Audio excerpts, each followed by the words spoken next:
Tell me when you're ready. All righty. Okay, I'll call this meeting to order, the Port of Allyn Water System Advisory Committee meeting. First order is call the order, then the roll call. And I'll just read it off. Jim Freeman. Here. Jeff Carey here. Scott Gordon. Here. Public comment. The only public this time is, looks like Judy. Any comments? Thank you for being. Second thing is, or next thing is discussion recommendations on contracting documents for the developers extending infrastructure on the Port of Allyn water system. I could start. See where that goes. Yeah, absolutely. Travis, I got into it and got kind of confused where I was with the different documents. And I didn't have time to flow chart it out. So then I went back to my favorite, not favorite contract, which was the extension agreement to West Isle. Yeah. Looked at it. There's some things that I think need to be changed. But I printed a copy that I can give you the link, but I'm just wondering if we should go through theirs and cross-check the things that are different to the port. Oh, Because- in the West Side one? Yeah, I went back down through it and it's like, well, I think part of it has to do with the order we're attacking different things, because I can't tell, some things like we repeated. And I don't know if we have, between the different documents, in other words, you gave us, if I remember correctly, there was a checklist, there was a bill of sale, and there was a 6 different. Yeah, it should be 6 total documents. You got your water utility easement agreement, your developer extension checklist. Your developer extension application, which is the beginning. And then your developer extension agreement, which is like the full agreement.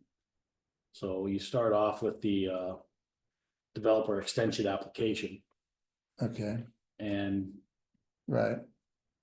so perhaps if we flowed through that process where you begin, and then there's, you printed off the version with the comments on it, right? I hope so. Yeah, it looks like. Well, at least that- Yeah, the blue boxes to the side. That's the wrong document, so hold on. Okay, what are we starting with here? The Application. developer extension extension application. So this is where they would start. They would come in and say, hey, we want to put an extension in. You're like, okay, well, here's the. You need to fill out all of this, and then if you can't fill it out, then we can help you fill out the rest of it. I'll say this, I felt the same as Jeff, that it seemed like it was hard to follow in some areas and maybe repetitive in a couple others. But, and I think a lot of this applies to the water adequacy letters. A lot of it does, and I'm kind of want to talk about that a little bit, because everything kind of comes back to that. If we're going to give them the water and how that goes. But however you want to go about it, it's a lot, so. Putting them through the process of the extension application just puts them in line for telling us exactly what they want to do. And providing us with engineering or contracting the ports engineer to, if their plan is feasible and attachable to the water system. That's where they'd pay the $1,500 for us to review all that and put it into place. So that after we completed the application process, then we could move into a water adequacy and line extension agreement. So here's how I've always dealt with it. Gentlemen would come in and, hey, I got 10 acres of ground, or I got 5 acres of ground, and I want to put in 100 homes or something. I need a letter before I can start anything with the county saying that I can get water from you. At that point, we were, and years ago we were even, at my other company, we were giving those letters away saying, hey, here you go, here's your adequacy letter. And you can go to the county and start your process, but we've got the water when the time comes. What was happening is people had a lot, or they had, land, and they were going through this process, running around getting a letter from the Right. water company. And then they were selling the property, and they were selling it for a little bit more money, because it's like, hey, water's available, look, I've already got Right. this. So we started charging just for the letter. It's $600. If you want a letter, it's $600. So right now, we have another development coming in. It's 300 homes. He's doing 100 at a time. So he came in, he's like, hey, I need to know, you guys got water for this, right? Yeah. Give us your $600. We're gonna write an initial letter saying that we will provide your water. And we have enough water for these 100 homes. Now, keep in mind, each home, each lot is required to pay for a water letter. Right, so it's 600 times 100. Yes, Yeah. but we refund that within 2 years if they actually build the lot. If build the building, if they don't build the building, it expires in 2 years and they're gonna have to pay for another one. But we record that and we give them a letter for each individual home after they start. But our initial letter's like, yeah, we've got enough. You're still gonna have to purchase all these. But once they purchase the meter, that goes back. And what also is happening with water adequacy, homes like on 106, they're getting heavily remodeled or whatever. And for the county to issue a building permit, they still need a water availability letter, basically, before the county issues the permit for that. And there's already a meter there. There's already water there, but they're issuing this building permit. And they're coming to us and they're still wanting this water letter.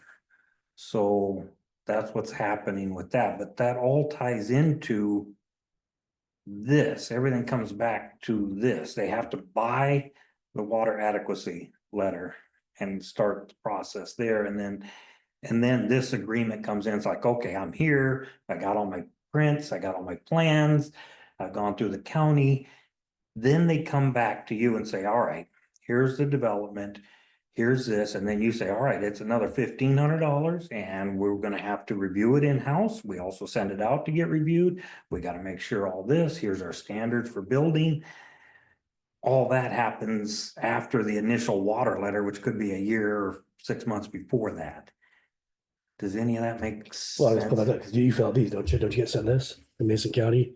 And then you gotta, Yeah, you need to fill out this and then send that. That's all Yeah. that's all they need from Mason County is this, by whoever has the water, to fill out this portion and send it back to them. Right. But do you guys charge for that, or you guys? Or do you guys $600. And the reason is we were handing them out like they were chiclets, let's just say.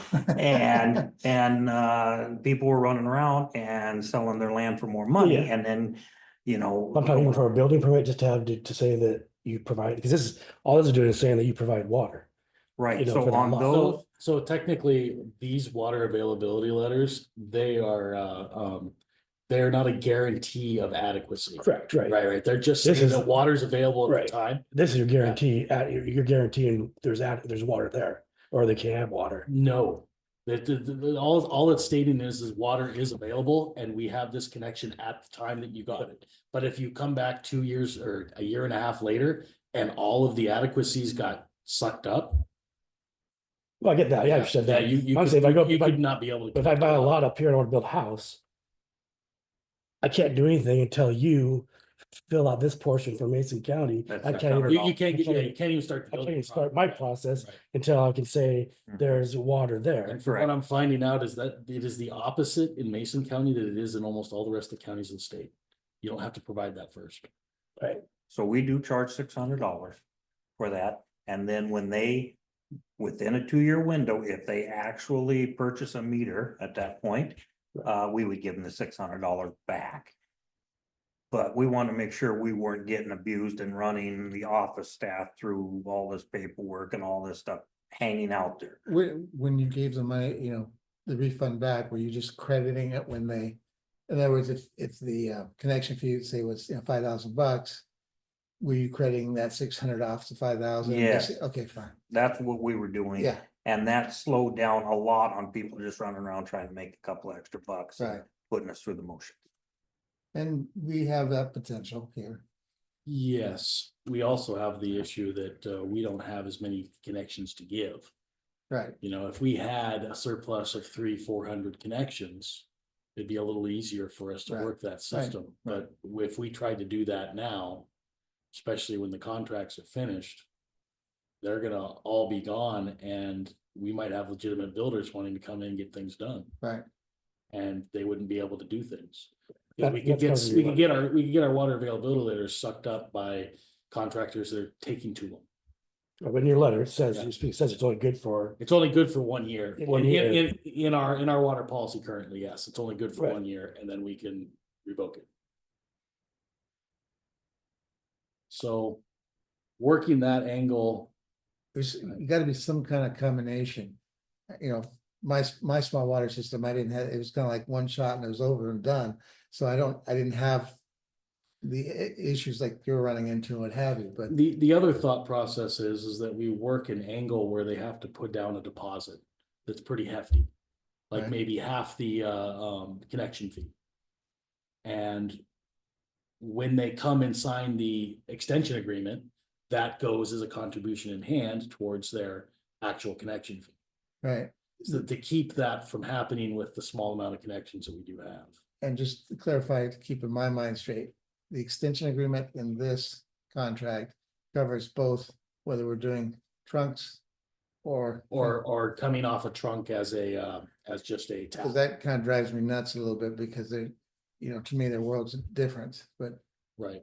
well, But there, it's kind of like the line extension fee of $1,500 is kind of like it's part of the capitalized cost of keeping the system going. sure, So whether it's a part of a full line extension or the line's already running by the house and you're just hot tapping the line, it's still the same cost.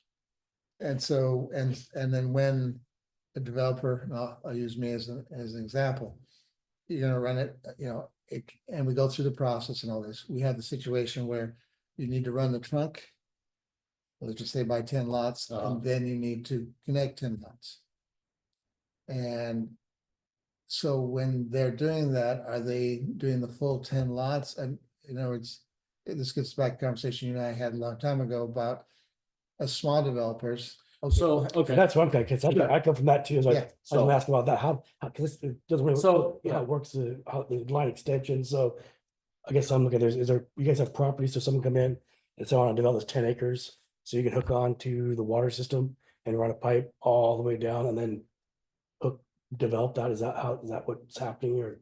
Is your line already? So, is the line already in and you're just like tapping it? kind of a combination of what you're saying. Right. If you, like up here, there's lots that are owned and then there's lots that are owned by other people. And then perhaps like in Jeff's situation, there's more lots that he owns. Yeah. So he's willing to pay the extra money to run it 400 or 500 more feet at the same time, so that those other lots a little further beyond can get water. So what if this line extension agreement had a provision in it that you were only connecting to X amount of lots right now? And then Right. you would be running the line past there and you would be paying line extension, line application fees for it. But you wouldn't have to go and pay for the actual line, the actual connection fees. Okay, so let me do just a hard scenario that's up in that you're gonna run into in time here. If you run 400 feet, you're basically going from one block to the next. Right. That, and say in blocks, it's not uncommon that you have, in my case, there's like 5 lots owned, then Griffey owns 5, and then there's, Searland Homes in the next group. I size this to, for the specs, Right. and so and then I own lots further up. I say, okay, fine, I'm gonna run this all the way here. What do you see as my application? In other words, is it 5 and these 5 I have up here, or is it 5, 5 in the 10? No, so you mean the ones that aren't yours in Yeah, between? right, So the ones that aren't yours in between, you wouldn't be paying okay. I because, mean, but, obviously. pay for the but that pipe, was but- where the latecomers fees would come in, where, you know, if that's the case. Right, Then Cedarland Homes, if they were the ones in between, they would have to come to you and say, hey, well, we wanna, you know, tap into these, we'll pay the latecomers. okay, fees. So here's how I've done it.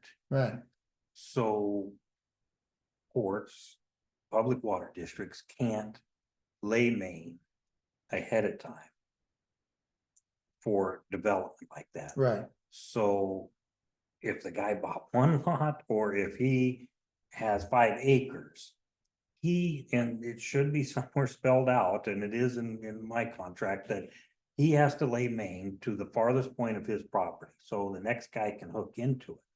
So if he's doing one lot and he owns one lot and he needs to move the main that far, then that's what he's doing. He's moving the main to the farthest end of his one lot property, making a blow off for extension. And he's putting all that into our specs. And when he comes in initially, and he's talking about 5 homes, 1 home, whatever. He pays, a lot of districts pay for all the fees up front. Period. I cut it to half. So the person that's putting 99 homes in initially, he's gonna, you know, pay for 50 meters, pay Right. for 50 meters up front. Also, that I did not read anywhere in here that there's inspection fees. right, We should be up around $7, $8 a foot. Inspection fees, all that gets paid ahead of time. Half of all that gets paid ahead of time. Up front. So this nickel dime letting the developers wiggle around here and there. No, are you here? This is your lot. This is what you're doing. You're putting the main in at the farthest point. You're not doing this. Yeah. And you're putting these services in. If you don't buy the meter in the future, that's fine, but these services are gonna be here for each lot that's spelled out, and the main's gonna be in. And the fire hydrants and whatever else that we require. And he pays for all that up front. Up front. And when you say up front, in my mind, is it just the extension or all the connections possible? All the connections, Oh. half of all the connections. That's gonna be ugly. You know what? It's reality. No, no, man. I, I'm not Sure. I'm not I arguing with the point, what I'm Yeah. arguing is like, oh crap, that's gonna be fun. Right, but. Because I that's- mean, you know, like one block here. Between everything is basically gonna be around 80K. One block, Okay, you know, for a developer.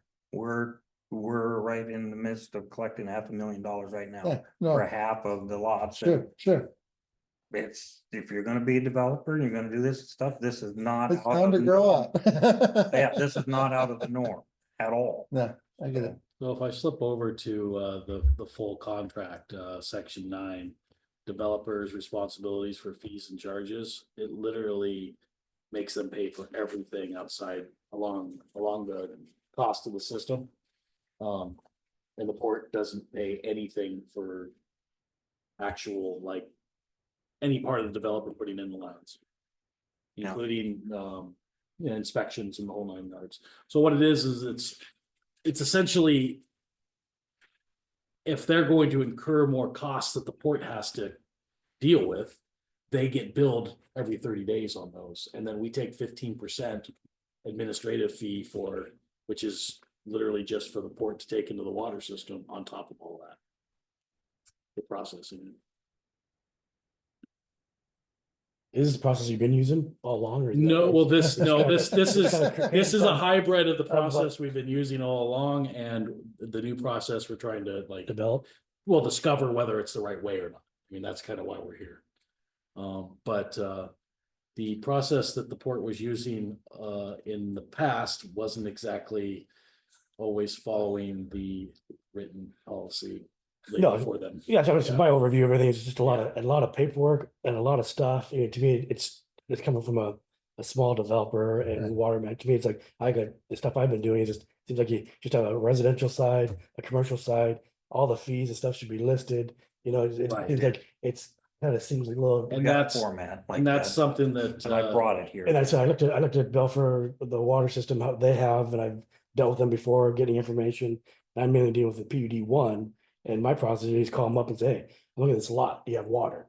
And say, yes, you can have water. I mean, you can't guarantee it. I can tell you right now, there's water, but someone builds, there's gonna be water. If you want that, you gotta pay your fee to connect and to hold that water Right. fee. And you had like 3 different fees and, and it should be held once you pay for it. right, once you pay for Yeah, the if you connection put fee, all the money into it, right, it should be held for a certain amount of time, within the terms of the policy. And then at that point, if they, if it's past the terms of the policy, then we just have to come to new terms for them to, continue to guarantee that water if their building is taking more than a year or more than 2 years. right. But that's for PUD1, that's how it was. You paid it, but even if you paid it, if you didn't actually pay the construction fee and install the meter, you're only good for I think a year. Yeah, And then you that's- lose we have your it set you for a lose year. your connection fee, you just paid, which is Yeah, I don't think we had it. We weren't looking to keep the connection fee. We were setting them up as deposits and we kept all the other fees around that. So the administrative fees, the line installation fee. And if you didn't bill at the end of that year and we didn't come to terms, then that would be a refundable charge. One way you can prolong your ability to build is to, after that 1 year, you just literally have a meter installed and you start paying water rates. Because that's all we're trying to accomplish. We're not, if you haven't finished your build, but you go, okay, I get it, I need to start paying. And you're paying the base rate with no water usage going forward, the board's fine with that. Give you a little, gives you more time. Right. But there should be a limit on that too. So once it goes in. They don't get the meter until, They don't get the meter until they call for the meter and everything has been inspected and it's good to go. everything's done, then that meter is not their meter, even though they say. they Yeah, get it. and It's going the forward, port's we meter. install it. okay, not so the- now- and now then- you guys install the meter. Now, And then it stays with that lot. From here on out, and it's how we do it, somebody can come in and purchase, hey, I want a meter for the future. They pay their fee, we'll come out there, we'll put the service line in the box, but they don't want the meter quite yet, cause the home's not there. That's fine, you can wait. Tell me when you want the meter, that might be a year from now, at that point, then the monthly charge would start. Once the meter's put in the ground, yeah, and that's how we do it. we've ran into situations with contractors where they just don't come and get the meter. They just literally don't come and get the meter. And then, of course, You, these new contracts at 1 year point, it'd be either install a meter, start paying, water, or start paying water fees. Right. Or we revoke the availability. I'm just saying that on large developments, which, hundreds and hundreds of homes, Right. that this isn't gonna work, because it takes them a while to get the meter put in the ground, so. Of course, we don't have a situation here at the, in the Plat of Allyn where we foresee Massive. a massive How development. many It's connections are just- left? How many what? Connections are left? There's only 36 connections left. Correct. And the port's working. Yeah, the port's working towards Expanding that. expanding, correct. They have water rights way beyond that. We got enough water rights for over 1,000 connections. Cause that's what I'm assuming, Yeah. like I said, looks like a lot of stuff. Yeah. You're the one going through all this paperwork on this and approving it, so, and I saw your comments and the attorney's comments, and so I read all that stuff, and to me, all the paperwork, it looks good with the comments, the updates and stuff you had and he had. It just seems a lot complicated from a Sure. homeowner side of it, and then, but you have to cover your bases on this commercial type development. And that's for the majority. I mean, we do have developers coming in, developing a piece here and a piece there, but then they're selling it to a builder. And the builder wants to buy pad ready, infrastructure. So it's really, these contracts are to the developer, not really the homeowner, unless the homeowner is putting in their own home. Right. Yeah. Just it looks confusing but for me, small developer come by a lot, trying to get water and trying to figure out how everything I'm paying. And it seems kind of a little bit confusing on how Right, you go no, about do that. I get And then to me, just at first glance, it's gonna be like very expensive to hire an engineer and develop to run a line and to run just for like one lot or something to do that. And actually, I was looking at a lot up here that for sale, but that's what I was worried about. It's like, how do you go about that? And I could know this is like, that looks like something I don't want to tackle. To develop a lot And and that's- put water to it. that's kind of the concept they mentioned to you some time ago was for a small developer who doesn't, I'll just use me as an example, as a small developer. Okay, I understand the fees, I understand the costs, I understand what it takes for infrastructure, so I'm not arguing the numbers. But I'm arguing the issue, okay. I wanna come to the point, I have 2 lots to develop. And, what's it gonna take? And that's easy when everything's in front of it, like in the case of the property on Brady Loop. That's much easier there. But on property like that's off of Wheelwright or off of, extended off of Wheelwright or Kaufman or Fife or any of these other streets that aren't developed yet, it's a whole nother animal. And maybe you can't solve it, I don't know, but, and I know you've covered with me that's like, well, it's cheaper obviously to be a prevailing wage. But then at the same time, it's like, well, I'm geared to building a house, not doing an infrastructure of, the water line. I understand paying for it, I understand, what's, to buy it, to do what it's gotta take to do it, but because we've been sloppy in the past. And now we're tightening up the screws, and that's because of problems and because it just needs to be accountable. It's a little dicey. Is the best way I can come up with it. I still don't know quite how much using me. In other words, I keep reading these from the standpoint, okay, people know developers, and then it's Jeff Carey. And that, get 2 different, so I could get a balanced approach on anything, and I was struggling. So it feels like that there should be a kind of a separation point for small developers and like Potentially, actual developers, yeah, or depending on, and I'm not discounting the rates or what right, Jim's saying as far as how to pay, I mean, obviously but it concerns me a little bit. I've known how, the plat has not developed well in the no, it's past. not. Okay, it's taken 140 years just to get activity in it finally. And then obviously it went astray here. And at the same time, I want to see the port or whoever the water purveyor is, be whole. And not create a problem down the road, where it doesn't have the capital to take care of its infrastructure. So I don't understand, we should have one policy, and if you have a small developer, let's say, and he's doing 2 lots. He still has to run his main to the Right. farthest point of the property, And still put in the bluffer extension, he's putting 2 lots in, he needs to pay for half of the meters that's going, everything should still be the same, yes, it's smaller, but it's still the same. I agree, I guess if we're just saying flatly, It needs to have a better, like, basically a cost analysis so that you can see where those costs will be. Like with Jim and Bell for water, you provide basically a cost per foot Of inspections. of inspections, Mhm. but not for No, that's not up to for them. installation. They go to their engineers, they Yeah. get this and that, they bring the prints here, we say, no, we gotta have 8-inch main and we need a fire hydrant down here. Yeah. And I'm going through one right now where we're having water quality issues and I'm telling them they need to put an automatic flusher in, and there's stuff that we have to go through for this process. It would be the same, we have a form, whether you're doing 2 homes, 1 home, or 400 homes, still same form, and the math just changes because it's less. But it still has to go through the same process. I'd agree definitely on process, definitely.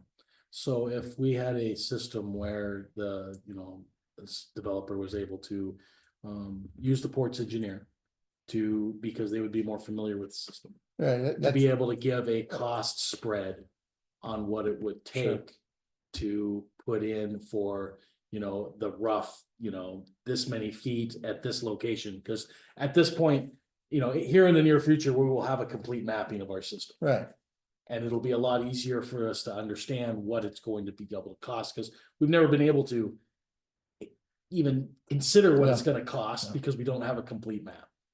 So right, that the port wouldn't be carrying the burden and really shouldn't even care on what the cost is of the main going in. That's on the developer. right, So the port just Well, says, I mean, hey, I yeah. gotta have this, I've gotta have that, I've gotta have this, and I gotta have that.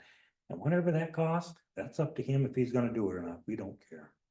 But at the same time, if we had a clear path for the individual, these are the steps that you can easily find out what your costs are going to be. Yeah, I just think somewhere you can go where you can say, I know you have it listed somewhere, but all the fees and the costs as far as where it says residential, There should be commercial, fees, and like I meter said, again, cost. on PUDs, there are, Belfair Water, I think you can go there on the website and you can find it. I just did the other day. I can find it. The same with PUD one, you can go there. I can find what it costs for me as a homeowner, go ahead, I need to get some water. It shows right there, I'm gonna pay for a connection fee, construction fee, and then, the meter fee, and then what the basic cost is and what the cost per month is. Yeah, and all that's real for the port or whoever, all that's real, but the actual, what the main cost and all that stuff No. is, we don't. And like I said, Yeah. I But it- understand all the yeah. paperwork Yeah. here, because it's complicated and you gotta protect yourself legally, Right. so that's why I look at, and you said it's a lot of paperwork, I look at it, it's like, yeah, it's a lot of paperwork, but it's all these steps right. that you guys are using to protect yourself,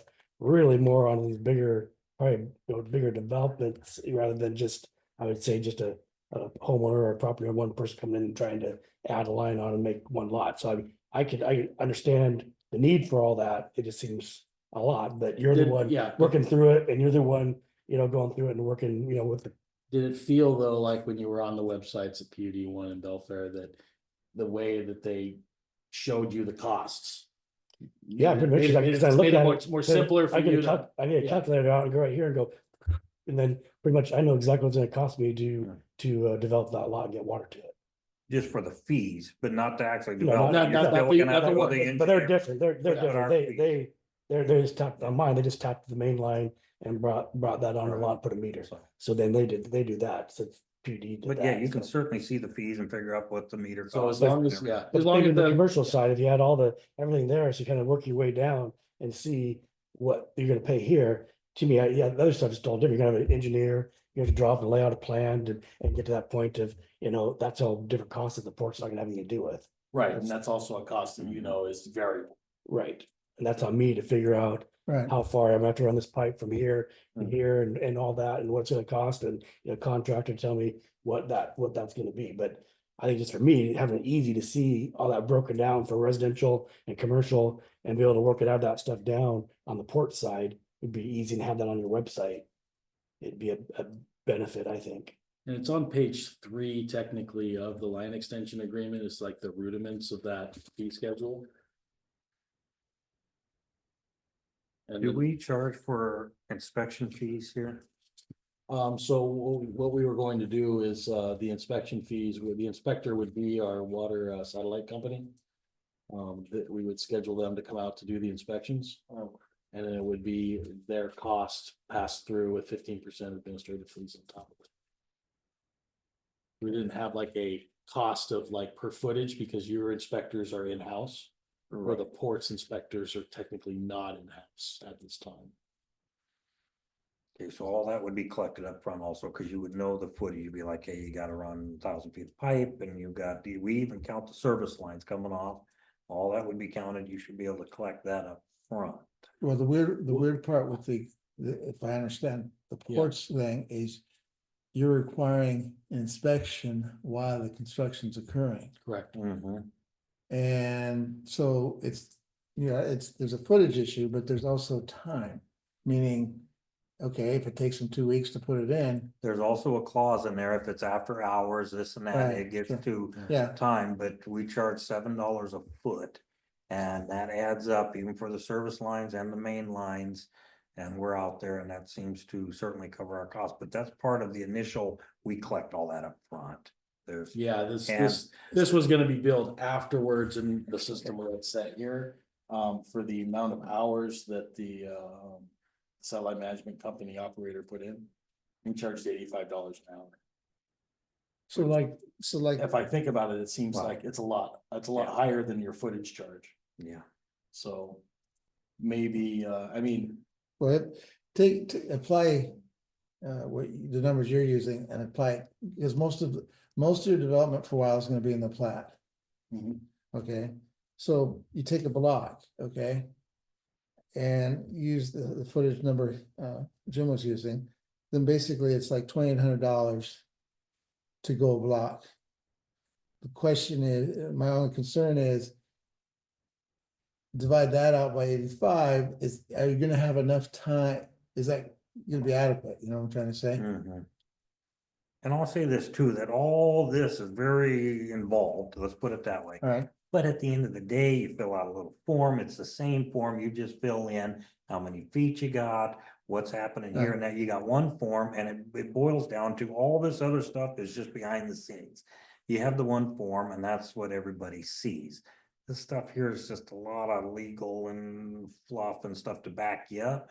But really, when the developer comes in, you have just the one form, whether he's putting one house in or 50, it's still one form and you just put in the math.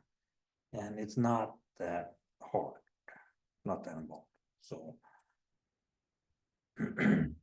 But I've got a lot of notes on each paper. I don't know if we want to start with each one and just kind of go through my notes and your notes Sure. and Jeff's notes. I don't know. It's. I noticed one of them I didn't print. That's fine, that's fine. quick question. I mean, maybe it would be more inexpensive, to, you know, work another angle where we, I mean.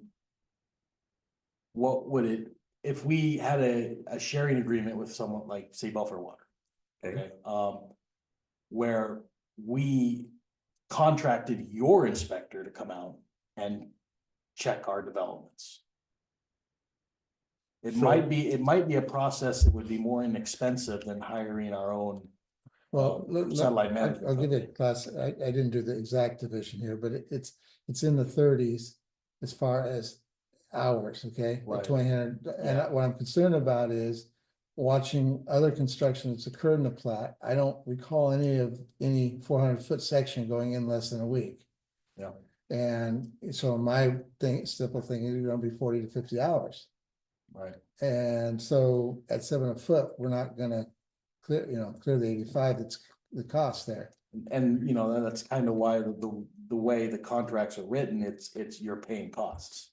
Yeah, So that, which is you know, great. If you want to go that route, that's fine. But as far as us, we couldn't do it any cheaper and we probably wouldn't. And- We're a 3-4 guy crew. Sure, The entire the entire district's 3-4 people and we are doing some running on our Oh, own sure. accord. But, you know, maybe if Jeff wanted to do it or something, you guys could work it out and well, there's also the other thought, we could find somebody in the community that retired has, water guy or something. retired Sure. water, or, you know, somebody with 30 years plumbing experience. Yeah. That, you know, we could, you know, they could you quickly get themselves up to speed for knowing how this stuff needs to be installed. Yeah. We could find a more And inexpensive I'm way of not doing it. saying one way or the other, what I'm Yeah. just saying is, if you use a 7 a foot and you apply it at least how it's gone here in the past in the plat, You could have an overage there. yes, meaning it's gonna cost, you're trying to collect this money up front. So I'm saying if you Right. collect 7, it's $2,800, but it's liable to be maybe closer to 4K of cost. Is where I'm going, or, 3,800, type, what I'm getting at is, trying to collect the money up front, I don't disagree with that. But then, it's inspection, and if it goes over, and I'm trying to cover, If Two you different- can't handle it in-house, you better go with what's Yeah. kind of set Yeah. with the hourly yeah. rate that you got. And that's where I'm going, I'm just saying, I think, at least for now. With the capacity the board has, I think you need to stick with the hourly. You can estimate and say, okay. Because they're bringing this job, and so they're gonna tell you time. So Yeah, and we could put it out to bid on the MRSC rosters and literally find somebody who's willing Okay, to come sure. in and do it for, $45 an hour, $50. Whatever, yeah, but you know what I'm trying to say, and I'm just making sure that the port doesn't get cut one way, short one way or the other. And actually, I don't think that would work because it's self prevailing wage. 79.84 Yeah. hours. Yeah, right. Oh, Anyway, that's Okay, just my yeah. 2 bits on it. Okay. I just take what the port, what Belfour Water's doing and then see how that works, but I can see in this situation, we're probably gonna have to go with the hourly. And here's what I gotta say about that. So everybody knows that there's certainly been past troubles down Yes, there. right. I've been down there 7, 8 years. What we did, which was extremely, I say, the most important thing we did at the district. We hired the firm to help us with the rates, Right. to get us a rate study. That cleaned up a lot of this because we also hired another firm that they both worked together and got us our developer extension agreements, got all this in conjunction. The firm told us exactly what our rate should be, and here's where it's at. And the other firm, which they worked together, here's how the developer extension works, here's this, here's that. We just went through that. Now, after saying that, it was $60,000 to get there. Yeah, But we literally made that up in 1 meter sale for a 2-inch meter. right. But that was the most important thing we've done. We got a baseline, we got a foundation on exactly how we came up with the numbers and why we came up with the numbers, and we can justify every bit of it. And we just went through that a year or two ago or so, and it's pretty clean and straightforward and easy to navigate. Right. So. And what we're doing here is great, and we're trying to kind of, Grow. yeah, and I understand the port has developers that are, waiting. All that's important, and we're trying to get this to where it's pretty good for the port, but I'm hoping in a couple year window that maybe the port can hire a professional firm to get this ironed out. So that's just my suggestion. Yeah. To me, and Jim, I come from a background of like maintenance planning in a different industry, but predicting when things go bad and you capital and how the end of life is and all these kind of things. And so it's very comfortable to me to figure these it takes a lot of work. Don't get me wrong. It's not fun. It's not easy, but it works, you know what I'm saying? In other words, I've been in that Sure. environment where you're trying to predict what I called modeling repairs and modeling capital facilities, break points, end of life points, all those kind of things, and then work the numbers backwards in to see, okay, we should be charging this. And I think it's fairly close now, and I think by the time we get done, we'll be pretty close, but Yeah. it's just a suggestion. Yeah. So. Yeah. So. Well, let's go through some of your suggestions you worked on. Now, You want to start at the top of one, the water availability, sure, availability regular letter? water. That one they didn't really make any changes to after. So the water availability letter. Was there any changes to it? I don't think there was. there? No, I don't think you had any changes to that. No, That was just it. Then you have the developer extension agreement. So we were on the water availability request form. Is that what you're looking at, Scott? I was going off the ones we sent. Okay, So yeah, that's what I printed out. So I did have a couple notes on that. Is that where we're at? Yeah, that's the water availability request. Okay, so I had a couple notes there, so. We talked about the adequacy letters, the water availability and the water system extension is kind of two separate things. Is that? Because you put on here 2.1, request for issuance of water availability letter and water system extension, it's kind of two separate entities. So let me sort that. we had a development extension agreement, then you have the development extension application. But it's Which one are we on? where's On the application, I believe. right here. Application. Yeah, water system extension application, section 1, section 2. We're gonna get a chance to test this out 30, sure. Yeah, so the water availability, we can provide you water and all that's cool, but the water system extension is a whole separate. The whole separate, yeah. Yeah, it's all kind of, separate. so I thought, anyhow, I just wanna make a note of that. And I would support the splitting that off. Also. Splitting the water availability request form from the water system extension agreement. This, where you have your box, you check. And where it has the availability, so. And then you have water system extension. I think that, if I understand what Jim's saying, that should be like another checkpoint. It's different. Yes, it is two separate, it should be two separate forms, two separate things.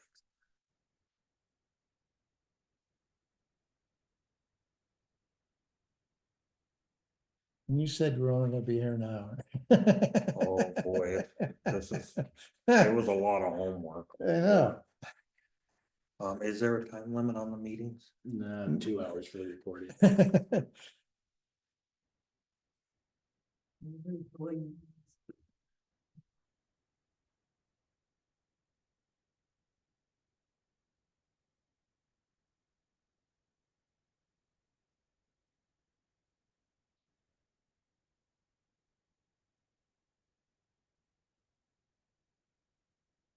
Does anybody have anything else on that first page? Cause our 2.56 is where I wanna go next. Is there anything in between? 2.56. Yeah, that's what my paper says here, 2. I see 2.5 and I see 2.6, but not 2.56. It's crossed out. Oh, it's crossed out. Construction 2. timeline? Yes, construction timeline. Okay, got it. If there was anything before that, let me. No. So we had timeline in here for construction start date, proposed dates, all this stuff, but that's usually handled in the developer extension application. For all that, so provides a set time frame, and we limit it to 2 years. If they don't do it within the 2 years, they have some fees are refundable, and you'll have to figure out which ones you want to refund or not, but not all of them. Some of that money's kept.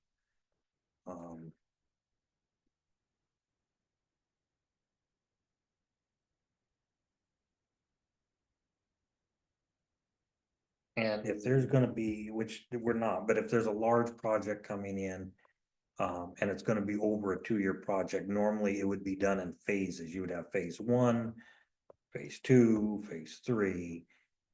They would all be separate. Okay, so if we kind of slide back to 2.1, it says application for, you've got check available option, request for issuance of water availability letter or request of issuance of water availability letter and water system extension. It separates it there, saying that you can either just apply for the water availability letter or you can do both right now. Okay, That's actually, the document is separated I there see what you're by saying. choosing one of those two options. And then you're not you aren't refunding any money, are you? So you take- when you pay the water connection fee for not for the available, the connection fee, the big capitalized 5250, that is a deposit until you send us a notice to proceed. So once you send us a notice to proceed, you want to break ground, half of that non-refundable. And then the other half becomes non-refundable when we supply the meter. Okay. That completes the process. Because it's us supplying the meter means that you have paid everything you owe the port until now, and we have signed off on everything. Everything's in the ground, everything's set. Okay.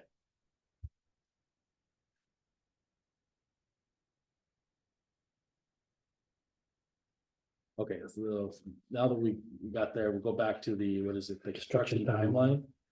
So the construction timeline, is that kind of, That's just say this is. it feels like it's in the wrong spot?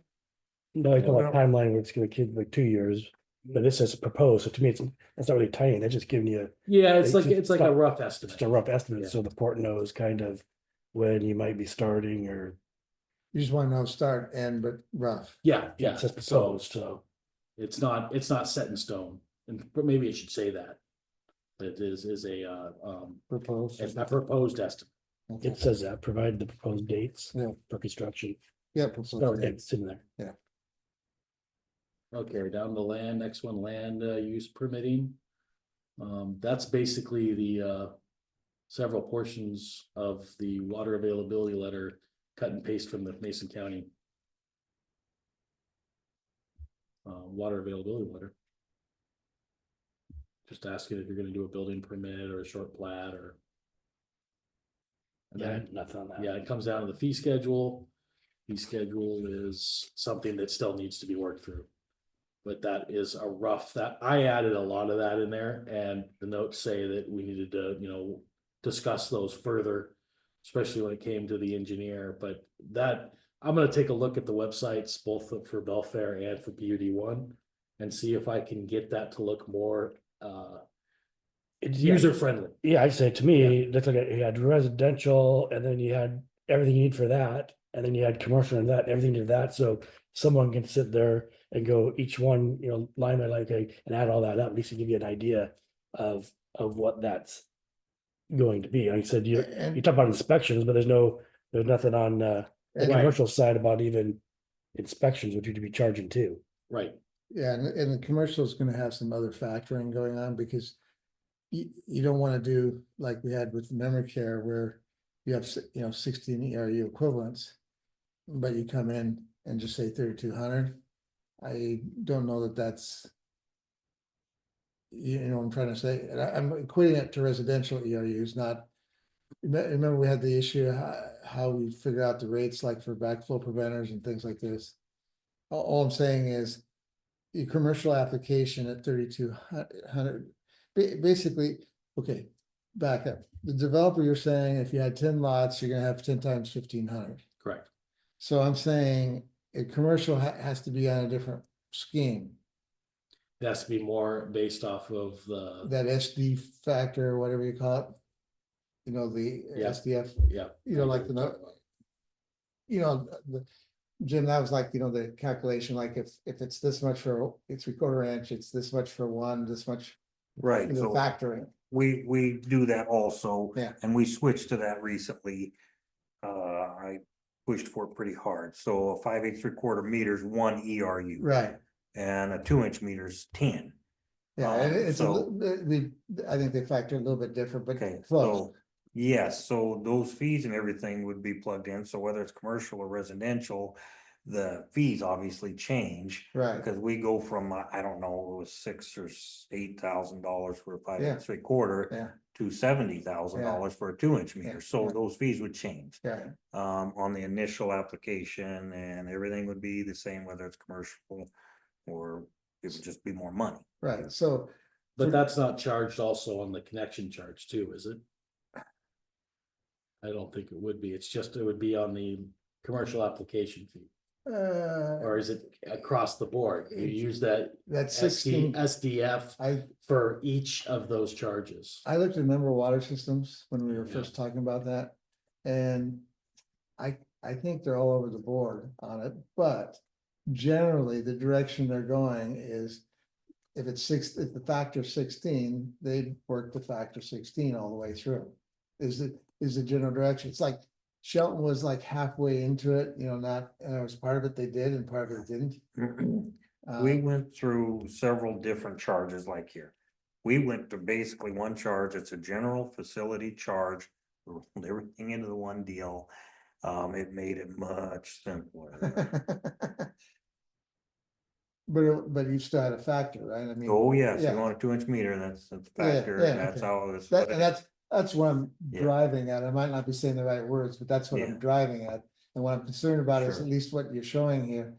You don't wanna, that's not what the way we wanna do it, I don't think. On the commercial side, Yeah, it should explain that it's factored off the SDF. yeah, or something. Something has to explain it. And Jim, here we don't have the pressure like you do in Belfair of commercial. Right now, the pressure is residential. Right, And so, in one respect. We don't have to, in my mind, we don't have to totally get this polished on the commercial side. We need to set some things in motion, but what I'm trying to say is the residential is where the pressure is right now to get this completed. We kind of roll it all together, commercial or residential, this is what the fees are. Oh, no. but- Yeah, so it's one thing, whether they want a 2-inch meter or what, here's the formula, and it's the same. You don't have a differentiation between residential and commercial, it's just one fee. Yeah, yeah. Yes, I mean, you can look at it. Obviously, it'll have to, Well, because I Go mean, back if, to if, the- if you did that, then it just makes more sense to charge the SDF on everything. You have to go off of that, and I'll be honest, I'm not familiar with the SDF again. it's, Yeah, it's it's, an acronym for how they do their what, Yeah. like the association, the AWW, whatever. Okay, They have a factoring Right. scheme. okay, so we factored out the Yeah, ERU, it's- yeah. but same form, it's- it yes, would cover yeah. everybody, whether the commercial guy comes in or whether the residential guy, it's still water main, it's still a meter, and here's how we came up with it. And it's just a suggestion, but I know there's time crunch, and this is probably gonna work, Travis, it's probably gonna work, but. No, I could see why the SDF could be a talking point, maybe even considered, because, if you're using the SDF, you don't even need a separate commercial charge. Correct. You're just That's right. factoring, Yeah, I agree. and I mean, You just need a chart that says, when it says size of line, it says SDF, this, Yep. so it's and like, we have that chart in the policy already. oh, yeah, okay. So, okay, I'm good to move past that, move on to section 3. We're almost done through this document anyway. At 7 o'clock, can we take a break? Yeah, Is that okay? yeah. Thank you. I can think of 2 reasons. Anybody want some water? I got some upstairs. Yeah, when we get to that point, I'm- if we're at break at 7, yeah, sure. So any comments on the applicant developer acknowledgements? I had a note. representations? And what I'm gonna do is, Scott, you can send me yours with your comments on it. And then I'll take yours with your written ones and Jeff's with his written ones, and I'm gonna compile all these for when we have the meeting with the engineer and the lawyers. Right, you're gonna get a lot more Okay. verbal. And we- So Yeah, I'm gonna add, you get verbal, most of it looked good, more of it's all just, to me, it is more legal covering your Right. guys' basis, so. Yeah. I'm good for the overall format, it just, to me, my only comment is basically trying to make it easier. Separate the residential, the commercial, so you can look Sure. it down, and then, like I said, you need to have the inspection fee on there. Right, The line and I got inspection that fee note. on there. I'll say this once, okay, and don't bother changing it. But after going through the contract creation, after we had the fun with Larry and then we did it, Yeah, coming back, there is structure in. Just gotta remember what the contract's about, it's a structure. The idea is that a judge, when there's a disagreement, a third party can look at it quickly and determine, okay, who's responsible for what? and reconcile it out, just. And there's some structure to this that would drive the average person. Potentially nuts, but that's just me. Well, that's like, though, it's been viewed by an attorney, so that's why it's. But even- the problem with attorneys is they're not. My experience is, and there's a lot of different areas of law, but my experience is logically orienting things isn't always their top 10. They're covering points and they're trying to get things covered. But and I ran into this when we were creating a contract for the sale of our water system, is that we're missing components of a contract in the original contract that the port was creating, as an example. Not saying, we got past that, we worked through that. All I'm saying, there is that issue, but I'm not going to emphasize it for tonight. I just let's just push through and get the components. And even though maybe it should be ABC, now we got it ACB, I don't care. I did have one little comment, so I wrote on that there should be no application that is not in the owner of the property's name.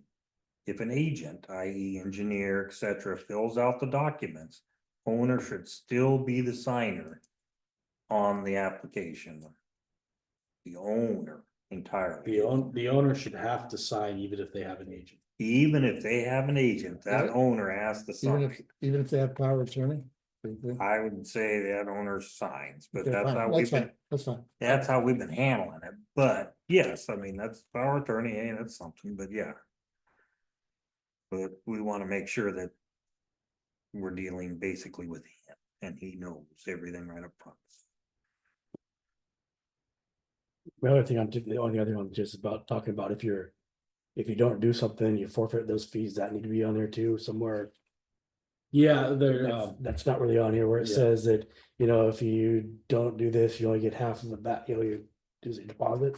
yeah, like if you only finish half of the, Or what if I pay Or- what if I pay my application fee and my connection charge, okay, but then I don't do anything? so the application fee is non-refundable. Right, so, And the connection charge would still be refundable. If you don't do anything, then after a year, then the water availability letter is expired. But what I hear you saying is you would like those terms here. I'm gonna say something in this Yeah. contract that says, Yes, if you pay Whatever- this will get whatever. refunded or it doesn't get refunded, just so that's covered So there. if we actually go to the actual developer extension agreement, the full developer extension agreement, then it's gonna reference this to protect that. That's fine. That answers it. that's the one I didn't print out. I can print it out when we take the break. Okay, fine, I appreciate it. Well, it's not good by having it all up front, though. Having it all. up Yeah, front. and that's that our intent is to get the fees up front and then the the costs to the port along the way for inspections and these other things where, oh, we needed to do this, like, well, then you're gonna have to pay for it. You're already contractually liable to pay those every 30 days as the port bills. Did you, And then you can't actually get your water meter until everything is paid up. So you can't get water out of out of your system into your house until they've paid it. did you have another problem? You said someone was taking meters and. Well, we moving had meters or an something? issue where a meter was moved, yes, Okay, and it's clearly labeled in our policy that that's a violation. right, and that was like I said, that's what I'm talking about, if you clean that stuff up, those should be on the same, your fees and stuff, that should all be listed out, like fines for whatever you do this, all under your water fees, so you show, what's refundable, what's not, what kind of fines you get for whatever you do, on that same. That could be handled through the normal fee sheet with tampering of the meter. I Because thought that that more of a fee sheet. that yeah, shows but it everything. doesn't really have to be in. Doesn't mean this, I'm just more talking about. Yeah. if you're working fee Yeah, sheet, in the policy, that's gonna be something that is fully addressed. Right. Yeah. Because once you're actually using water, that's where our bigger concern is for that stuff. Okay, Except, well. Yeah.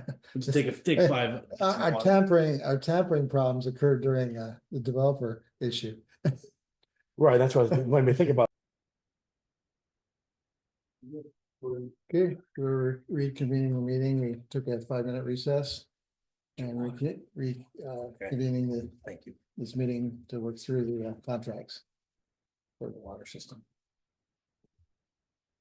Extension agreement. And next, we're gonna talk about the developer extension agreement. As I understand it. Okay. Right? Yep.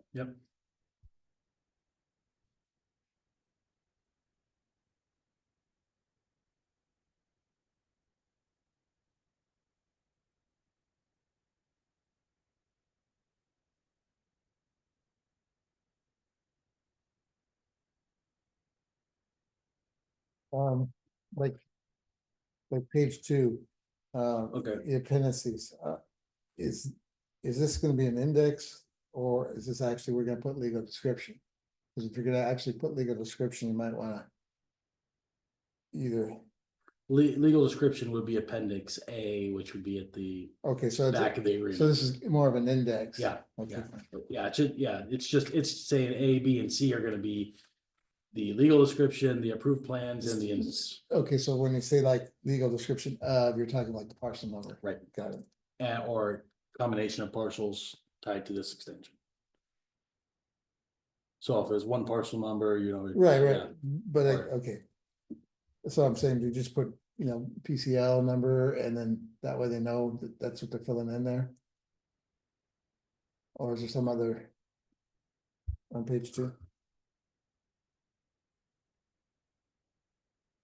Let's see it on page 3 on mine. So you're talking about the appendices and then appendix A, B, and C, Yeah. legal description Right. of. I guess it'd be better if it actually described of the property. Oh, okay, and then just say the property and then, okay, fine, and that's fine, I didn't know what you want, parcel number here, or, that's fine, and. It'd be the legal description, like track. Yeah. Blah, blah, Yeah, blah, yeah, yeah. parcel two, and Yeah, yeah. that's what. Yeah, But- so it'd be a legal description of parcel numbers, blah, blah, blah, blah. Well, you wouldn't exactly go there. So legal description of the a property. project. Yeah, and then Of just just leave it, okay, fine. But then I'm saying fill that in, whatever it's gonna be. Because then all that stuff can go to the appendix A.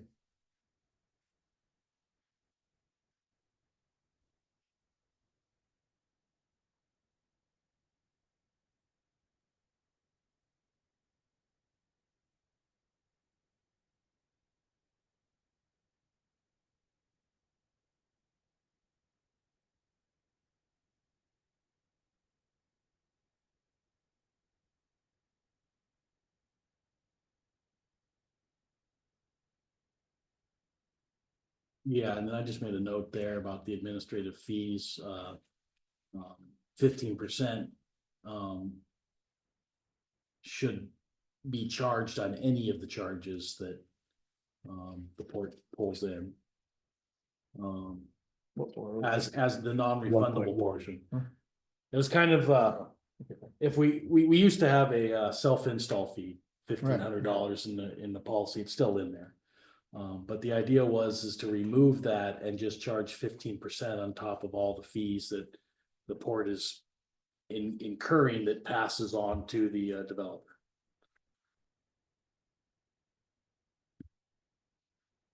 So that the idea is that responsible developers pay less. If you're organized, you're not going to incur all those extra fees from the port.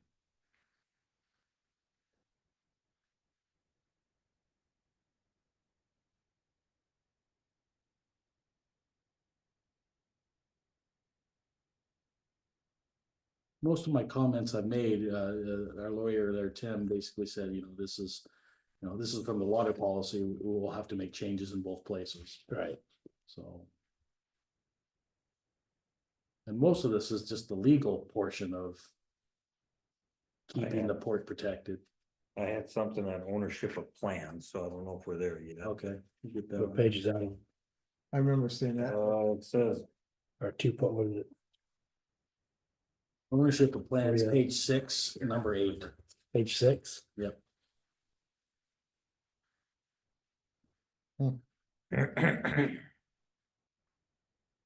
So.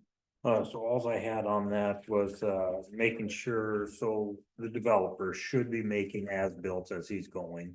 Also, the inspector will be making his as-built, which is working for the purveyor. And also there should be GIS data from the developer. And all that needs to get turned in. It actually needs to be put in the proper set of plans that we actually end up with as the purveyor, and we should have all that. So developer and inspector are collecting as-built information. Basically as-built, they're And- called yeah. red line plans, but they're field plans as-built. So everybody's notes, all that stuff needs to get together. There should be probably some GIS data put in there also, so that'll tell you what's going on where, and all that needs to get put in the final set of prints that gets turned into us. That may be an update in your construction requirements, But Could be put in here, but right? good too, yeah. Be right in this Does section. that cover it all? The construction? the problem is, the heading of this is ownership, not so much what you're doing, but the the title's ownership. And you might have a problem with that when it comes to engineers. Because a lot of firms take, It- they Right. they become the owner of that data they're creating. So, It does spell that out, Scott. It does say all, but I was hoping we could GIS data and et cetera and whatever in there. I think you need to itemize it. A little bit, Yeah, yeah, to spell Yeah, it we got a out. couple- So maybe like a checklist of all Yes. the data that needs to be collected so that both the Right, inspector and the developer are on the same page. Knowing what our port engineer wants them to collect so that they can make sure that it fits into. right, our because you as-built. basically are gonna have a document. And No. or, you know, a database, basically, you're gonna end up with a database here.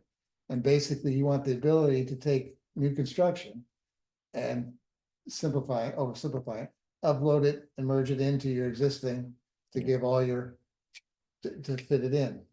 To what we're gonna be creating here that we talked about this morning. A lot of the developers, they don't want to do the as-built plans and stuff, but when you have your construction meeting before everything starts, that's stuff that needs to be brought up. Right, and That- it seems to me that you want the engineer that is taking care of the port's overall system to be plugging this data Yes. in. Yeah. And that they should be required to use the port's engineer in order to At least for. finish the as-built so that it comes part of our whole map. Right, The problem we had with with housing Kitsap and having Yeah. Olson do the drawings yeah, was that we just got a set of drawings that weren't ever intended to be incorporated into our working drawings. not to mention that they were Yeah. fighting with accuracy, I mean, I don't mean by inches. I No, you're mean talking about like feet. 40 feet. Yeah, They were off on their sewer lids. It's Right, so ridiculous. we absorb, once we get the prints back from their engineer and we kind of review it one more time, like, yeah, my notes are on there, yeah. This is exactly how it went in, this is what it looks like, we get that. But the actual part of getting it adapted to our mapping system for the purveyor, that's on us. Okay, So- you incur We that absorb cost. that, You yes, absorb that cost. and to be honest, we update the maps about every 3 years on it, and we turn in everything we've collected or anything that we found that's wrong, or this fire hydrant got moved here, or we found an extra valve. We make all those notes throughout the years, and then we turn them in about every 3 years, and we send it to the engineer and he reworks. I would say the way that Mike has discussed with. That basically, at least annually, you could go to him, not without a lot of effort. Right, as long as all the data was Yes. proper. Correct. Okay, so if we have a good checklist and or system between our inspector developer for collecting the information, then paying our engineer once a year to update all this and add it to our mapping system shouldn't be that much trouble, but Shouldn't be a heavy lift. no. but feels like we're still trying to keep this like a bare bones charge. At least on like all of our fees.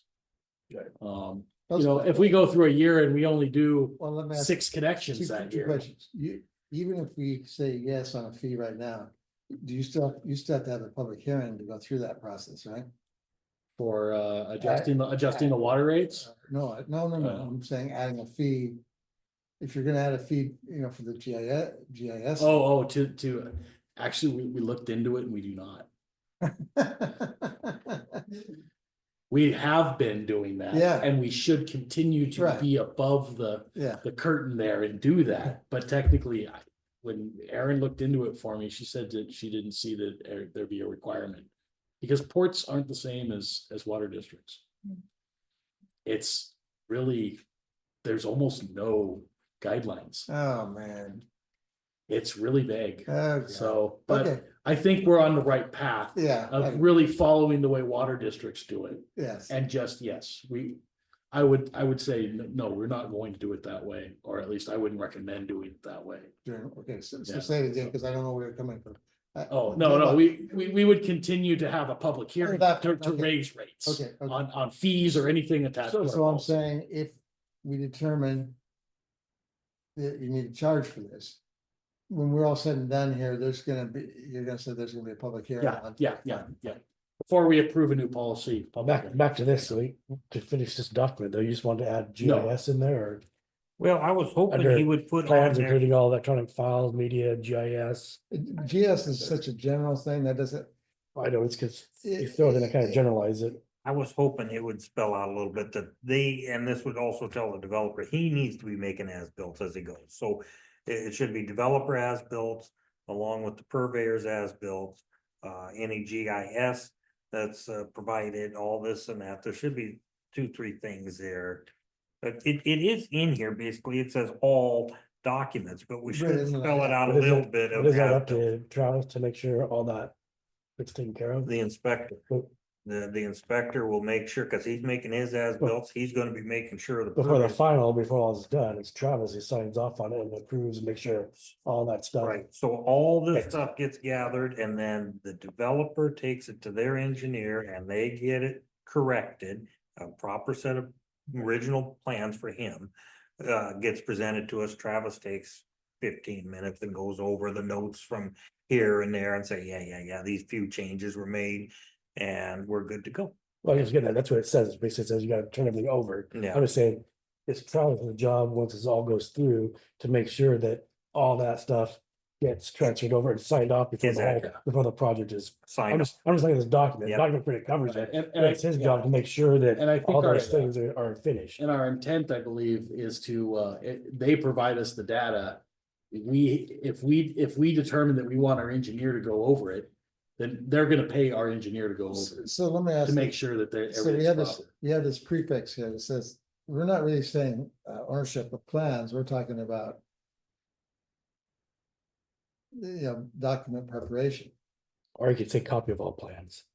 Is that covered, is that Pardon one, me? the same copy of all plans? No, where I'm saying that you're giving titles to the different clauses. Why don't you call about ownership? It's- You're worried about the but ownership word. Yeah, and there's no, Because generally, all that's saying is the port has to get copies of everything.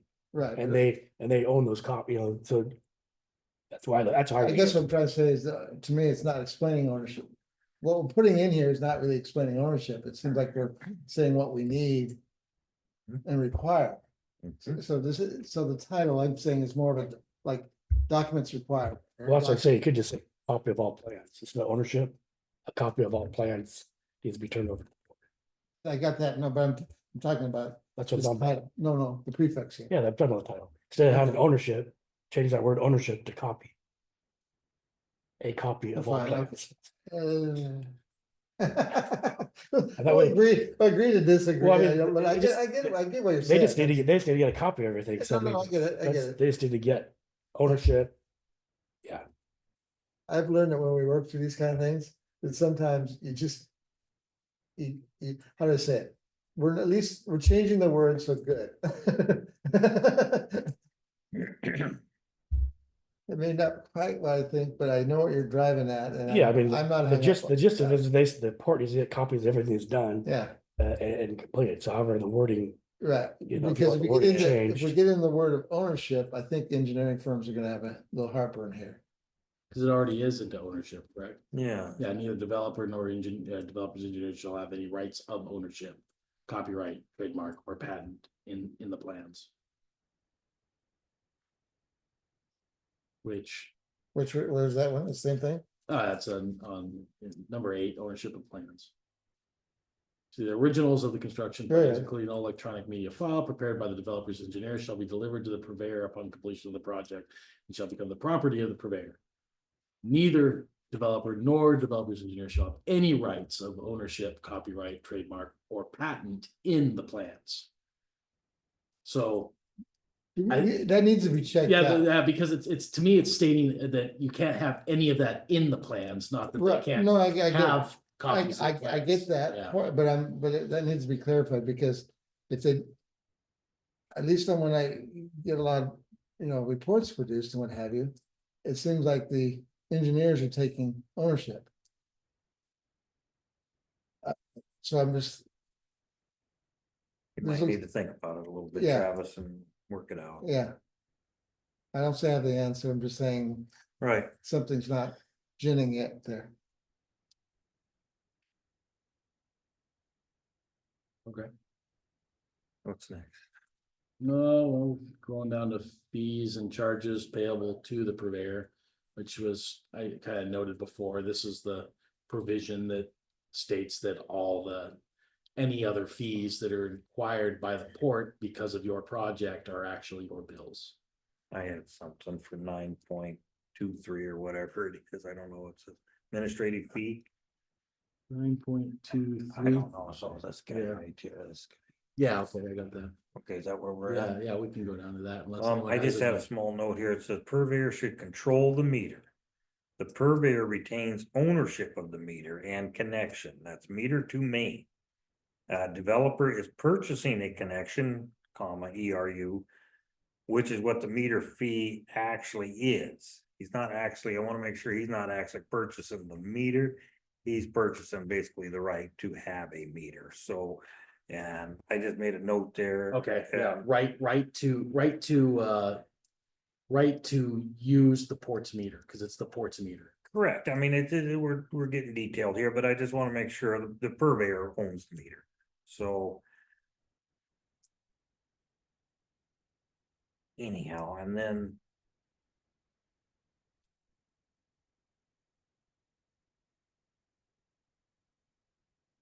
We covered the other one. Note I have the 10.2. Construction requirements.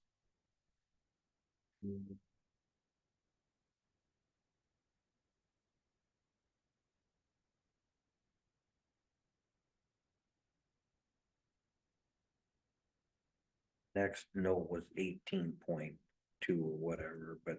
What was your note on 10.2? We already covered it. Okay. I put on there, it could be a little difficult doing the hourly for the inspection fees and stuff, but I get why you're doing it and it's probably the route to go, so, but that was my note and we've already covered it, so. Well, and the other thing is that, over time, depending on the workload around here, depending on the employees that we have, here at the port. It'll never go less. It, well, hopefully at some point we're able to get more. And if we're able to get more at some point, we could have somebody that has the training. Mark my to do the words, in 10 inspections years, you in-house. ask this question. See if in 10 years it's different. Because if we had somebody that at least had the training to be able to inspect the lines. Sure. We wouldn't have to go with the satellite company. And the port doesn't have to charge prevailing wage for its time. Right. So I get it. I just mark my words. I had something Okay, 18. if the oyster house is over the water and the dock, I have no fear of falling in the water. Yeah, I can go take those courses. Yes. Are you dreaming, Raina? A little bit, yeah. Yeah. 18. Yeah, 18.2, it says developer shall maintain personal automobile insurance on all vehicles. What? Okay, so the company has insurance, that's why you need to make. Yeah, Sure, so all it's stating is that when you start the project, you have to provide us a copy of your insurance as with the port being the certificate holder. I just thought it was weird that it spelled out for automobile and this and that, as long as the Yeah. company's got insurance, he's got insurance. You should look at the West Sound. Cause I mean. They get a little weird. It's one of those weird areas like, oh God. Also. I guess that's it I had for that. I have one general concept that I started looking at on the extension agreements, and when I say extension, I'm talking about really trunks. I don't mean individual users, lots, but, by an individual house owner, but I'm talking about a developer bringing a set of lots in. And this is address that issue that I was talking about, oversight. West Sound actually brings projects to the board meeting and actually has their commission sign. Yeah, Absolutely. Approve it. And We need to. okay, and I would recommend adding that because that's one thing that got us in sideways with the development up here with Cedar Homes. Had that occurred, worst case, I would have said something in a public meeting. You know what I'm saying? Right.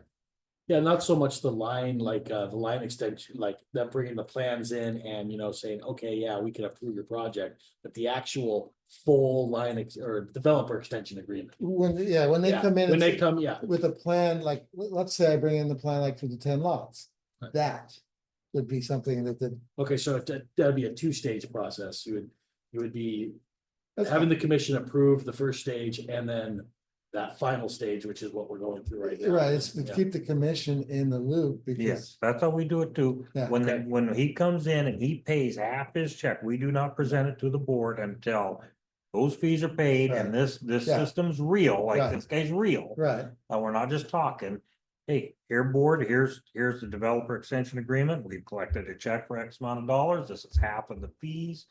Here's the prints, here's what's Yeah. going on, and absolutely, they need to approve that. They should never be kept in the dark on any of that. right. Just trying to get in the loop. more. That's great. I saw that and I said, oh, yeah, Nothing more on this form then? I had nothing else. I don't think so. The rest of it, me going down is literally all just legal speak. Right. Actually, if we go to 23, acceptance for use and operation. Kind of provides like a checklist there of all the things that still happen.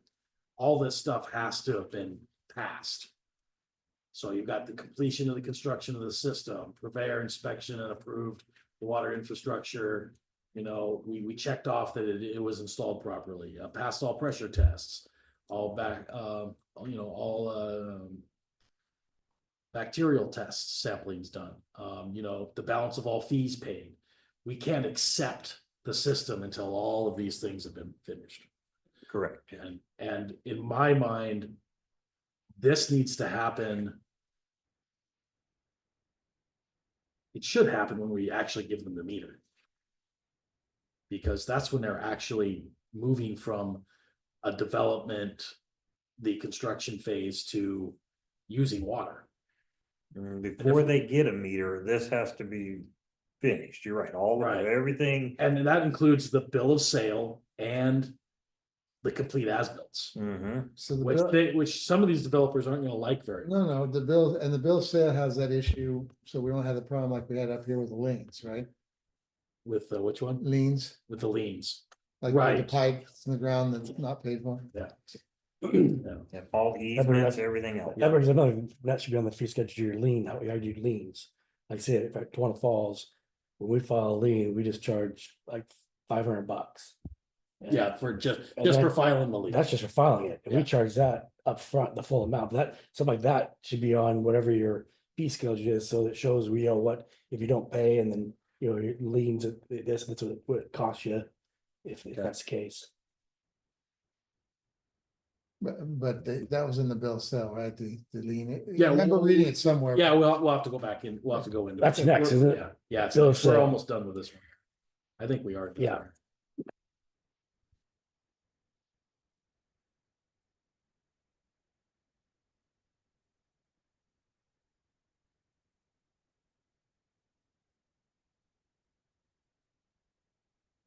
Bill of sale.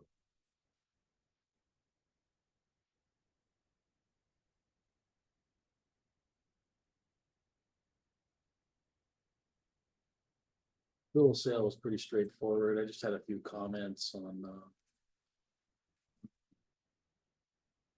Exhibit A can be solved by the developer attaching a completed as-built installed infrastructure.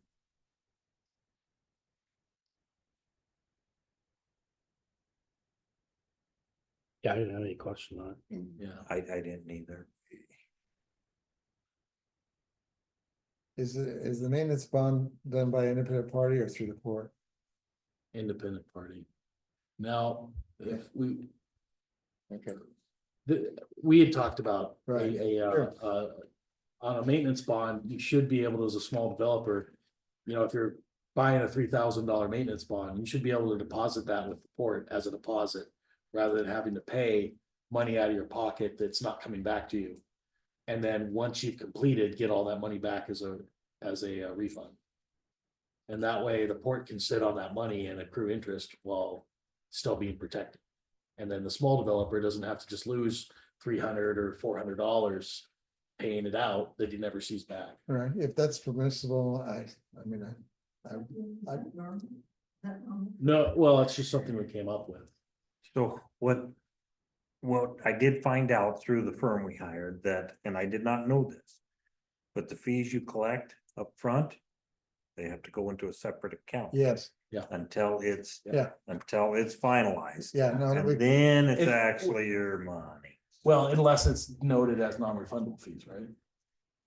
What we've been Then doing, you just just to put make it all- it you put it simple, all in we there, got that this account. check for this is the account we set up for this, and we go that way with And they it. do So, interest bearing, Oh, yeah. Yeah. It could, Yeah. yeah, and we keep that. Yeah, yeah. I mean, So don't, It can't be in a CD or something where it's Yeah. tied up. It has to be relatively liquid. for the port, we could actually invest it in the state pool and we can divest it and have that money 24 hours later. all right. So, So, but yeah, it has to be kept separate. I know for sure that anything that was refundable, we'd always want to have that separate. I don't know about the whole thing. Yeah. but- But we've. yeah, we've been trying to work the angle where we put everything into that is refundable. And then if it wasn't a refundable charge, then. we didn't- And we didn't you can worry check about it. what, you check was illegal. Sure. It seems easier just to keep track of the dollars if it's just, I got this check and here's where we're at. Yes, the problem is the port's a little tight. And so I'm trying to give it some money Right, to, it is what it is. yeah, Yeah, I had to work some magic for everything to work last month, but now we're sitting on a safer a platform. workable. Yes, cushion. we're safe now again. Now we're on a whoopee cushion. right? Yeah, Workable. I'm hoping that the port will go out for a vote to raise the taxes. At some point. For the homes, so I don't know how many decades it's been, But but see, you see, they have, the port has a problem there. RCW wise. I don't wanna get sidetracked. Okay, what's next? We're done with this one. Good. Any questions? no, not on that. Alright. We can move on to the last form. Is it the checklist or the easement form? So- Do the easement I got two first. forms left.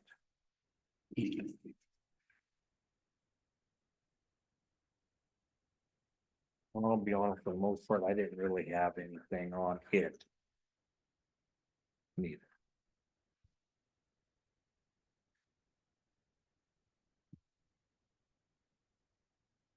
The biggest thing, and I think when I looked at the easements, they were non-exclusive, so that was fine. Attorneys understand that these easements, a chunk of them are in private right of ways, right? Correct. Okay. As long as they understand that, then they should be writing it in such a way that it covers the issues. Yeah, they are fully aware that we're going to have to get a lot of people's individual signatures to clean up the transfers of properties after the. I still don't understand why they can't license mine and. Yeah, for the road maintenance. Yeah, it seems like both the other Ogden Murphy Wallace and our current lawyers didn't want to do it. Yeah, no, I get it. I understand. It probably had the name Carrie and that was why. It goes. from time No to time. questions on that one? Nope, no questions. And so that next one's check off the checklist.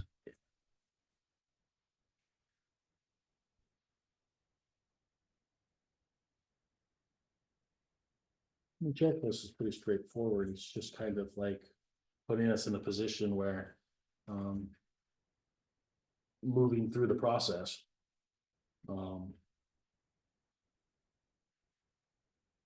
So we know that we're not, the contractor nor the port is missing anything Well, for okay, completion. so in this list, wherever the logical point is that the commission. Would sign off. In the middle here, the middle beginning, and then at the end, Okay, so we should have it broken up for when added to. yeah, well, so yeah, we would break it up and have a point where the commission approved all of these things done. So in other Move on words, to you have the next step. checklist, so in Yeah. other words, that you know that it's gone through the various, various steps. Which is I mean, it's supporting your contract is what I'm trying to say. Right, well, what I'm thinking is that you would have a point in naturally occurring where Yes. these items would be completed to a point and then stop because now the commission needs to approve. Yes, And then the commission would approve and then it would move on to the next phase for the commission to approve the extension agreement. And then the commission, you think the commission should also approve the completion? I just think, you've got through this whole process. you Yeah, might as know- well. So there, No, no, there should be 3 points that the commission sees the progress on the project. right. And you could say it's overkill, but I think it writes the past. And we're not talking a lot at this point, I mean, this is at most once a month, you know what I'm saying? At Well, I most. don't know if they need to be notified 3 times. I think they should be fully aware, but it's just opinion. Everybody's got opinions. Well, But well, I think initially they should be, and then they should be kept abreast of what's going on throughout the development. At the meeting, say we put in 6 meters or they got 200 feet of pipe in, whatever, normal comments, and then at the end, they should sign off along with everybody saying, we're good. And part of the reason I was going with this 2 or 3 is the issue that if these projects go over a couple of years and you have a change Right. in the board, at least everybody's kind of a little, because Yeah. they may not, the party coming in won't, they come in at the end and say, well, what am I signing for? Oh, That's what I was gonna say, you're like, date completed, you want to put date completed initials, I mean, who's gonna be doing all that, is that you? That's gonna be Yeah, writing all these it's, dates, I mean, so is that something you'd want to initial each time you check out that's completed? So in case there's a transfer of people. There that should is- be it should actually be date completed, and then a checkpoint for the developer Right. and the commission and the, myself, the office. Essentially, whoever's oversighting the project. And then once all those steps are finished, you're just saying initials and date, right? yeah. Yeah, so someone's initials, so Yeah, you yeah. know who You get don't, it. you don't want a date. Yeah, you get a date, well, who signed off on that? You know, it's like, Yeah, hey, good one. it's all just done. It should have been him.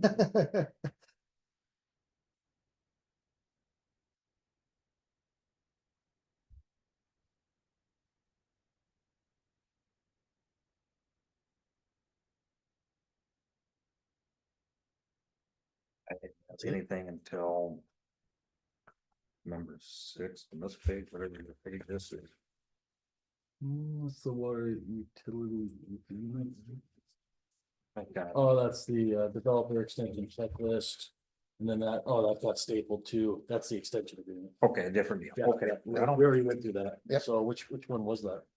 So I did put on there that the developer should pay all the fees, all the recording fees with the county, they pay. Yep, everything. we've got that It set says up. that. Yeah. Okay, Yeah, we've got so- that set in stone and I think it's 9.1. Okay, right on.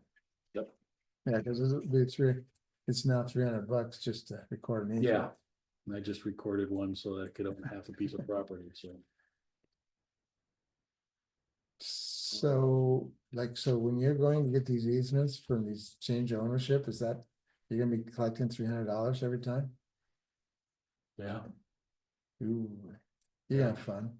So, okay, then you need to get that worked around so that you're doing that when you're doing those, like from the title companies. When you're yeah, doing, I'll talk to our lawyer about it. Yeah. It's, the problem I've had, yeah, we'll talk about it offline. Yeah. I get it. I've had a little bit of an issue with not dealing with this, so. I get it. We never, I guess we didn't have the water availability agreement per se. Where was that? I had a master one.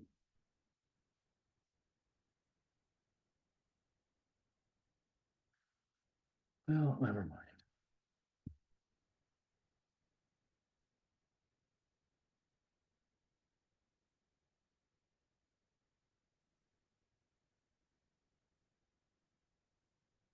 The document that I referenced that it didn't attach, I didn't send you a copy of that says water availability letter master.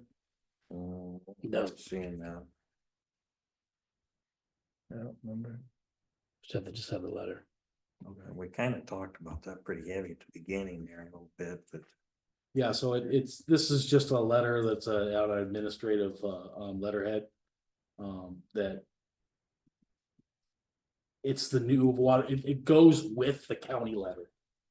So that the county has a copy of this with their Right. packet. Availability. So that it also details in there, water availability is subject to the following terms. The assignment provided by the water availability letter is subject to a 1-year expiration date.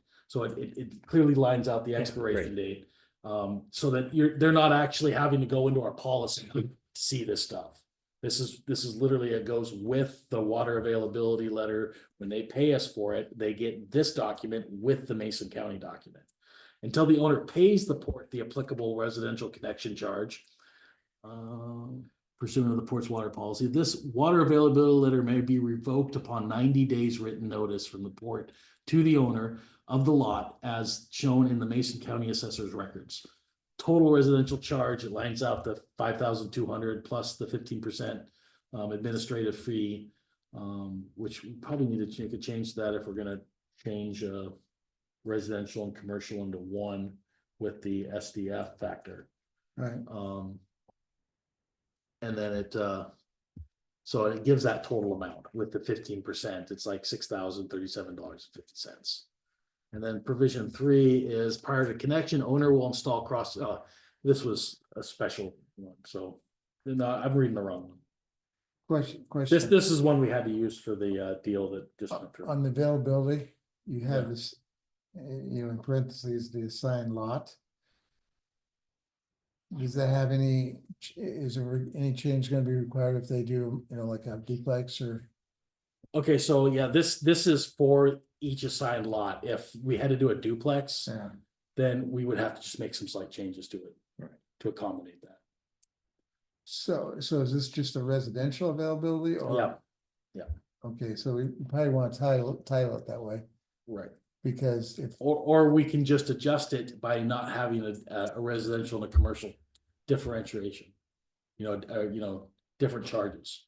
If we're just using the SDF okay. on us, on the same charge. Okay, but so take commercial, Okay, so you're gonna put a factor then to the ERUs, so. correct. So when they come, so if they came to you to memory care, you're gonna say they got 16. Cause there was 50 beds, Yeah. okay, as long as that's clear, because if you're not clear here, you could get assigned ahead of yourself. Right. No, I can see that there's gonna need to be some changes to the water availability letter.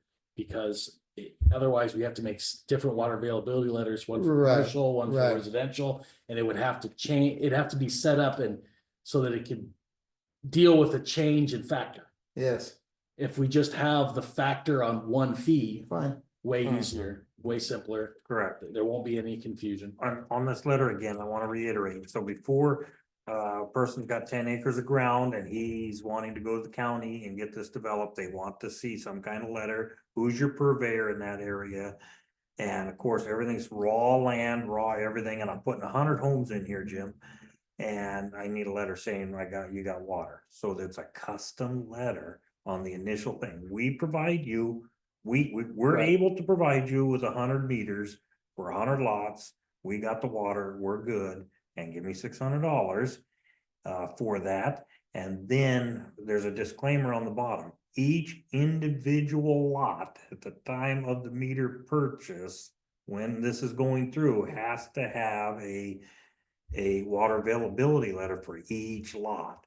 So we've been taking the $600, if he does it within 2 years, we've been taking the $600 and applying it to the first meter.